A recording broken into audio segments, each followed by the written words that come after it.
Кушал кажыга рахмат. Алла колдоп депутат болуп кетиңиз. Азыр мен ушул айта турган темам мурдагы шайлоого байланыштуу.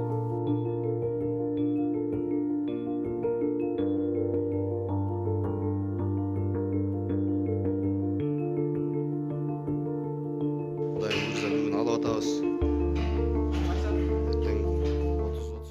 Assalamu alaikum, урматтуу Аксулук туугандар. Сагаңызда биздин залга атап общий-тирне жооп берип атат. Кудай кааласа 31 күнү Аксуга барып калабыз. Ушундай эжелерибиз көрүп калсын, шапанчыга чоң рахмат. Ар дайым колдоп келип атат. Жан талап элинде дагы спорт зал салып бергенде чоң ийгиликтер болду. Жакшы, Кудайым буйрса спортсмендер көбөйсүн бизде. Шапанчы чоң рахмат сизге. Алла колдоп депутат болуп кетиңиз. Молодец, мадам. Жаштарды өстүрөбүз. Кудайым буйрса бүгүн алып атабыз. Азыр өзүңүздөр билесиздер, шайлоо өтүп жатат. Буга чейин мен азыр ушул видеого эми өзүңүздөр баа бересиз деп ойлойм. Анткени ак көз, кара көз карап турат. Бийликтин эң жогорку эшелонундагы адамдар шайлоону таза өткөрөбүз, мурда болуп көрбөгөндөй таза өткөрөбүз деп убадасын берип атат.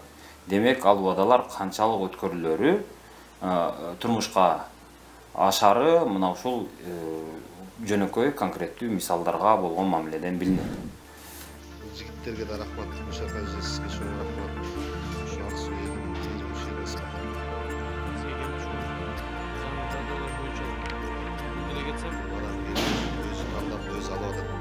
Молодец, мадам.